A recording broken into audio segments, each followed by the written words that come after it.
नाम सुभाष चंद्र बोस। जन्म तिथि 23 जनवरी 1897। जन्म स्थान कटक उड़ीसा। मृत्यु 16 अगस्त 1945। माता प्रभावती देवी, पिता जानकी नाथ बोस। सुभाष चंद्र बोस केवल एक इंसान का नाम नहीं है, बल्कि ये नाम है उस वीर का जिसकी रगों में सिर्फ देशभक्ति का खून बहता था। बोस भारत माँ के उन सपूतों में से एक हैं जिनका कर्ज आजाद भारतवासी कभी नहीं चुका सकते हैं। अपनी मातृभूमि को गुलामी की जंजीर से आजाद कराने के लिए खुशी खुशी अपना लहू बहाने वाले इस लाल के बारे में विस्तार से जानते हैं। अगर आपने चैनल को अभी तक सब्सक्राइब नहीं किया है तो सब्सक्राइब कर लीजिए। अब अपने टॉपिक पर वापस आते हैं। नेताजी सुभाष चंद्र बोस के एजुकेशन क्वालिफिकेशन। बोस एक संपन्न परिवार से थे, इसलिए इन्हें अच्छी शिक्षा प्राप्त हुई थी। इन्होंने कोलकाता के स्कॉटिश चर्च कॉलेज से दर्शन शास्त्र यानी फिलोसफी में ग्रेजुएशन की डिग्री हासिल की थी। बोस के पिता जानकी नाथ बोस चाहते थे कि सुभाष IAS ऑफिसर बने, तो साल 1919 में वे भारतीय प्रशासनिक सेवा की तैयारी करने इंग्लैंड चले गए। इन्होंने भारतीय प्रशासनिक सेवा के लिए 1920 में आवेदन किया और 4th रैंक हासिल की। लेकिन भारत माँ के दुलारे बेटे ने जब जलियांवाला बाग नरसंहार देखा तो इनका मन व्यथित हो गया और इन्होंने 1921 में प्रशासनिक सेवा से इस्तीफा दे दिया। नेताजी का पॉलिटिकल कैरियर। भारत लौटते ही नेताजी स्वतंत्रता की लड़ाई में कूद गए। उन्होंने कांग्रेस पार्टी ज्वाइन की और चित्तरंजन दास के नेतृत्व में काम करने लगे। नेताजी चित्तरंजन दास को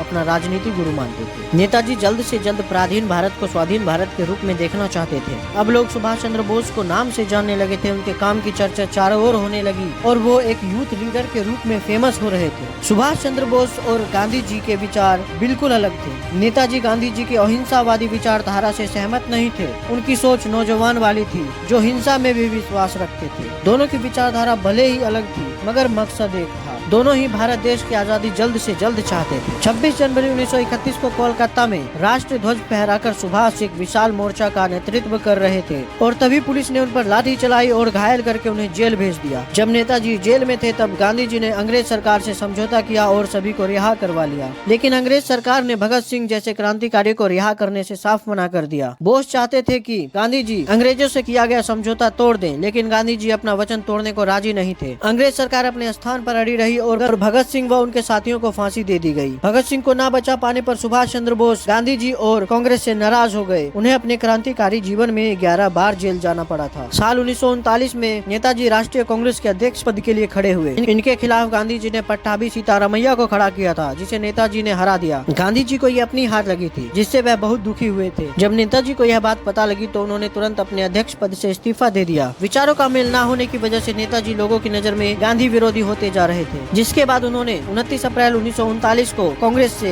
इस्तीफा दे दिया। फॉरवर्ड ब्लॉक की स्थापना। 3 मई 1939 को बोस ने फॉरवर्ड ब्लॉक नाम से अपनी पार्टी की स्थापना की। सेकेंड वर्ल्ड वॉर के दौरान बोस को एक बार फिर जेल में डाल दिया गया, लेकिन नेताजी ने जेल में ही आमरण अनशन शुरू कर दिया। हालत खराब देखते ही सरकार ने उन्हें रिहा कर दिया, लेकिन अंग्रेज सरकार ने उन्हें अपने ही घर में नजरबंद कर लिया। आजाद हिंद फौज का गठन। जनवरी 1941 में बोस अपने घर से भागने में सफल हो गए और अफगानिस्तान के रास्ते जर्मनी पहुंच गए। उन्होंने जर्मनी और जापान से मदद की गुहार लगाई। 1943 में पूर्वी एशिया पहुंचकर उन्होंने रास बिहारी बोस से स्वतंत्रता आंदोलन का कमान लिया और आजाद हिंद फौज का गठन किया और नारा दिया कि तुम मुझे खून दो, मैं तुम्हें आजादी दूंगा। सेकेंड वर्ल्ड वॉर के दौरान आजाद हिंद फौज ने जापानी सेना के सहयोग से भारत पर आक्रमण किया। अपनी फौज को प्रेरित करने के लिए नेताजी ने दिल्ली चलो का नारा दिया। दोनों फौज ने मिलकर अंडमान और निकोबार द्वीप समूह अंग्रेजों से जीत लिया। नेताजी ने इस द्वीप को स्वराज द्वीप का नाम दिया था। नेताजी की मृत्यु का रहस्य। ऐसा माना जाता है कि 18 अगस्त 1945 में एक विमान दुर्घटना में उनकी मृत्यु ताइवान में हो गई,